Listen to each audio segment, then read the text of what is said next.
Ross, first of all, welcome back to Sussex. Brought some decent weather with you from New Zealand, or has it been a bit wintry down there?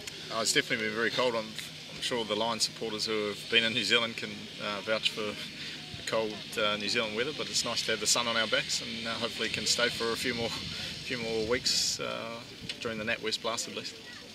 Did you have to think long about the offer of captaining the side this year in the blast? I must admit I did have to have a think about it, I guess. But it was an honour to get asked, and you know, once you weigh up the pros and cons of doing it, it became an easy decision after that. You just try and whatever's best for the team, and you know, Davo and Ryder and myself, we thought that myself taking over the captaincy was the best thing for the team. And obviously this is your second season, so you know the club, you know most of the players. That obviously helps a little bit, doesn't it, in terms of settling in again for a new season? I think so, and it's good for the boys. They're just singing the old team song at the moment after their 4-day win.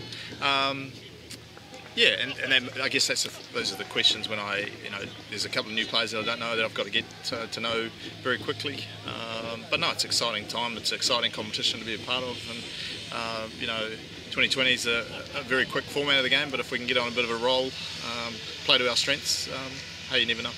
And we look this year to have a squad with a lot of match winners in it, which is ideal, isn't it? It's going to be very tight, a very tough group again, this South group. I think so. I think, you know, last year was tough, and even with a few additions in terms of overseas players and a few movements and between clubs has shown that it's going to be another tight competition.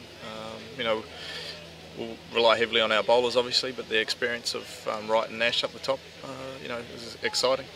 One of the players you talked about you haven't seen perhaps too much of is Jofra Archer. I mean, he's made a terrific impression in the last year or so, hasn't he? Yeah, and he's bowled a lot of overs as well. So I think you know, managing his workloads, the excitement of him, not only with the ball but his power hitting down the bottom of the order is going to be crucial for us as well, and the strike rate. But no, I played towards the end of he played a couple of games towards the end of the campaign last year, so I have seen him and followed his progress over the start of the campaign.